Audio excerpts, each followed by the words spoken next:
मित्रों, माँ Vindhyavasini maths classes में मैं आपका एक बार फिर से स्वागत करता हूँ।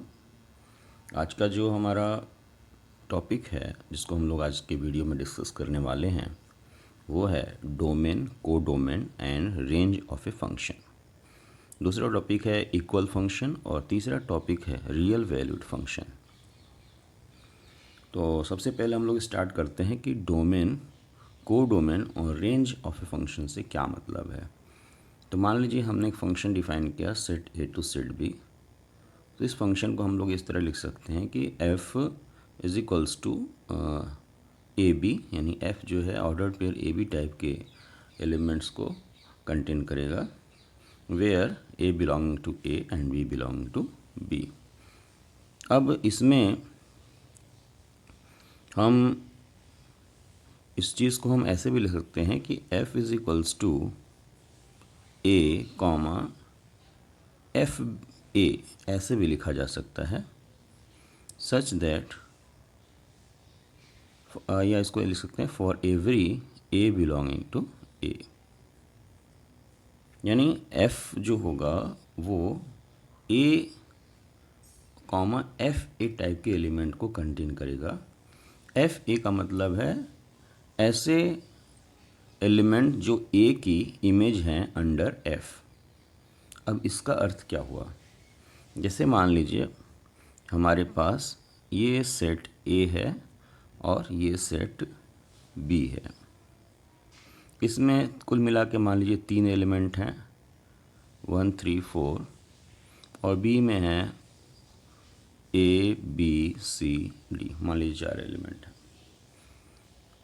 अब 1 इज़ रिलेटेड टू ए, मान लीजिए 3 is related to a, 4 is related to B.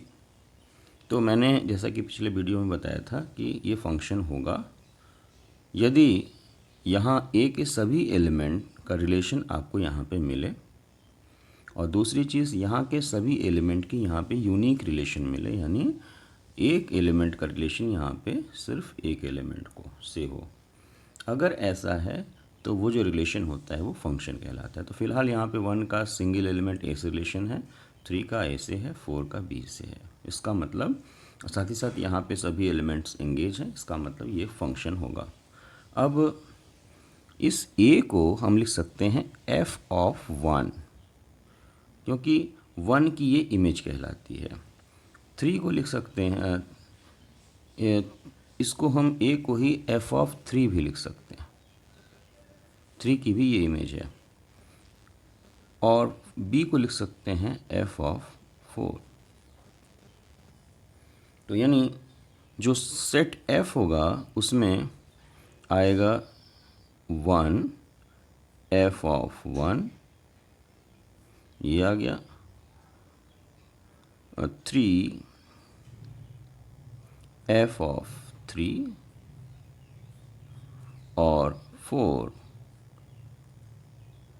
F of 4। ये कुल मिला के फंक्शन में ये 3 एलिमेंट आएंगे, 1 F of 1, 3 F of 3, 4 F of 4।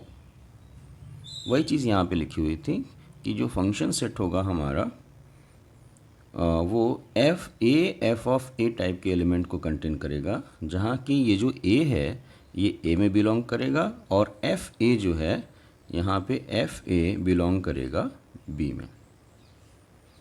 तो ये हमारा फंक्शन हुआ। अब हम बात करते हैं domain, codomain and range of a function. तो जब डोमेन की हम बात करते हैं तो हम कहते हैं कि जो पहला सेट है जिसके सभी एलिमेंट की इमेज यहाँ पे मिल रही है, तो ये जो पहला सेट है ये हमारा कहलाता है डोमेन। यानी हम यहाँ पे बोलेंगे, अगर ये फंक्शन f है तो हम बोलेंगे domain of f is equals to a। ये पूरा का पूरा सेट a जो है ये डोमेन कहलाएगा, और एक a का मतलब हुआ ये एलिमेंट्स कंटेन करेगा 1 2 एंड 3। फिर हम बात करते हैं कोडोमेन की। कोडोमेन का मतलब होता है कोडोमेन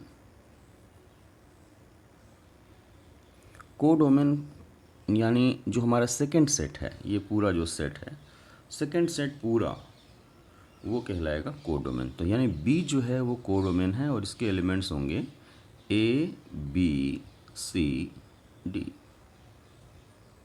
और फिर बात करते हैं रेंज की। तो रेंज का मतलब है ऐसे एलिमेंट्स जिनकी या इमेजेस का सेट हम कह सकते हैं कि इमेजेस का जो कलेक्शन है वो रेंज कहलाएगा। तो यहाँ पे 1 1 3 4 तीनों एलिमेंट्स की जो इमेजेस हैं वो हैं ए और बी। तो ये ए और बी जो होंगी ये कहलाएंगी रेंज, और इनका जो कलेक्शन होगा वो रेंज कहलाएगा। यानी ए रेंज में आएगा एलिमेंट ए एंड बी।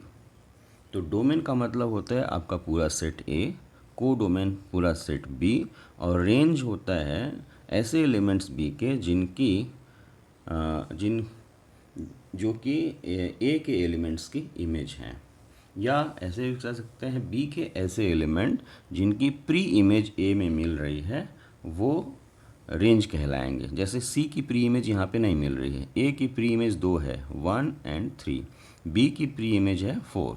तो ए और बी की प्री इमेजेस मिल रही हैं, तो ये जो एलिमेंट्स होंगे ए और बी ये हमारे कहलाएंगे, इनका जो कलेक्शन होगा वो कहलाएगा रेंज।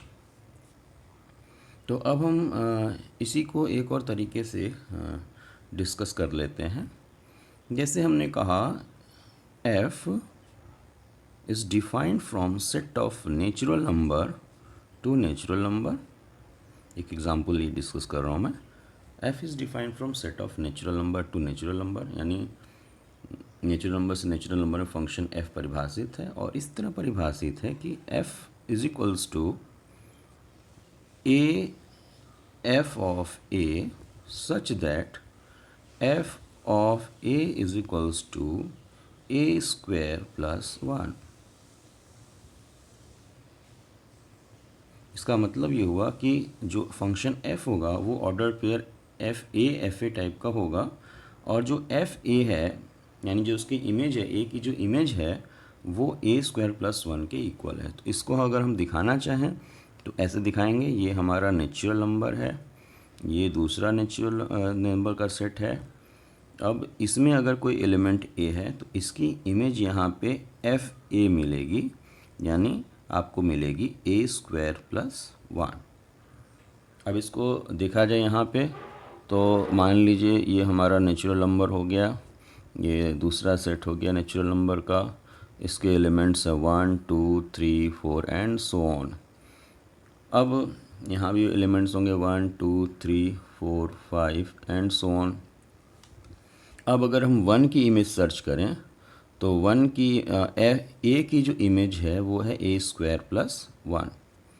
अगर कोई एलिमेंट ए है तो उसका जो इमेज मिलेगा एफ ए होगा और वो ए स्क्वायर प्लस 1 के इक्वल होगा। तो 1 की इमेज हम खोजेंगे, इसका मतलब f1 की हम बात कर रहे हैं, और ये हो जाएगा 1 स्क्वायर प्लस 1 यानी 2। तो 1 की इमेज जो होगी 2 होगी। फिर अगर हम f2 की बात करें, 2 की इमेज सर्च आउट करें तो 2 की इमेज हो जाएगी 2 स्क्वायर प्लस 1 यानी 4 प्लस 1 यानी 5, यानी 2 यहाँ पे 5 से रिलेटेड होगा। 3 की इमेज सर्च करें f3 तो ये हो जाएगा 3 स्क्वायर प्लस 1, तो ये हो जाएगा 9 10, तो यहाँ पे कहीं 10 होगा तो 3 जाके 10 से रिलेटेड होगा। तो कुल मिला के अब यहाँ पे अगर हम डोमेन, कोडोमेन और रेंज की बात करें तो डोमेन ऑफ फंक्शन f हो जाएगा नेचुरल नंबर। पहला सेट जो होता है, ये जो पहला सेट होता है ये हमारा डोमेन कहलाता है। कोडोमेन हमारा हो जाएगा again set of natural number. और जब हम रेंज की बात करेंगे, रेंज तो रेंज हो जाएगा हमारा क्या क्या इमेजेस मिल रही हैं 2 5 एंड 10। तो 1 की इमेज 2 मिल रही है, 5 मिल रही, 10 मिल रही एंड सो ऑन। तो 2 5 10 और आगे भी ऐसे मिलती रहेंगी, तो ये हमारा रेंज हो गया। अब हम बात करते हैं इक्वल फंक्शन। दो फंक्शन इक्वल कब होंगे? इक्वल फंक्शन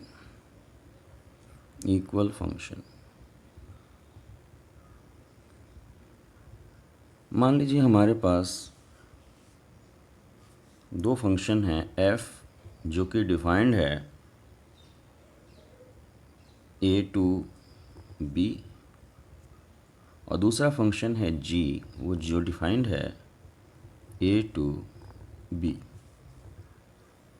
यानी ये हमारा सेट A है, ये हमारा सेट B है और इन दोनों के बीच हमारा फंक्शन f डिफाइंड है।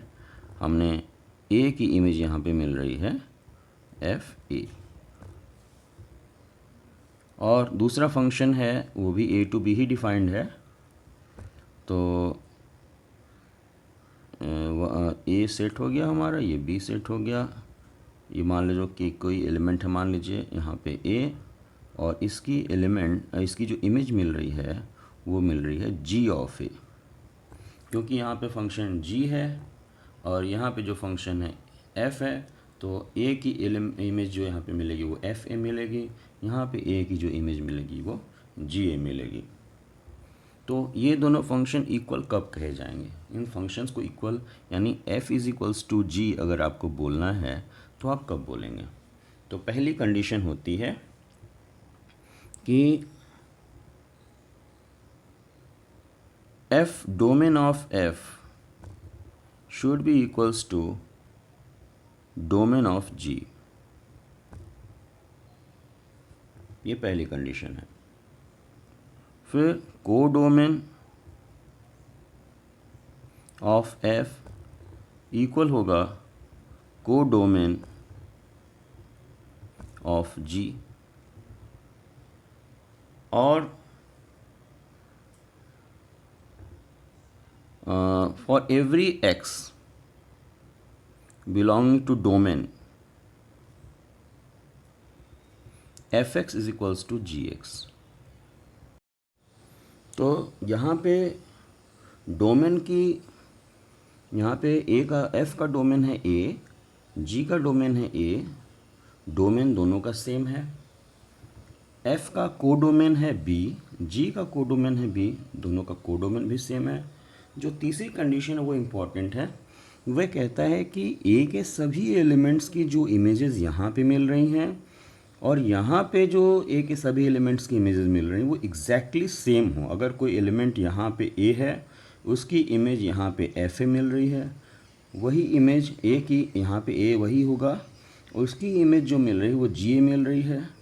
तो कहता है कि ये fa और ga ये सेम हो, यानी सेम एलिमेंट की सेम इमेज अंडर f और अंडर g दोनों मिले। यानी f के अंडर में a की जो एलिमेंट मिल a की जो इमेज मिल रही वही इमेज g के अंडर में a की मिले। तो अगर ऐसा है तो हम बोलेंगे कि दो फंक्शंस इक्वल हैं। तो ये लिखा हुआ है इक्वल फंक्शन के लिए domain of f is equals to domain of g, codomain of f is equals to codomain of g और for every x belonging to domain, चूँकि दोनों का डोमेन सेम है तो हमने कहा कि x belonging to domain fx यानी x की इमेज f के अंडर में वही मिले जो x की इमेज g के अंडर में है। अगर ऐसा है तो हम बोलेंगे कि f and g are equal. और फाइनली हम लोग बात कर लेते हैं रियल वैल्यूड फंक्शन की। तो रियल वैल्यूड फंक्शन ऐसा फंक्शन होता है, जैसे हमने फंक्शन डिफाइन किया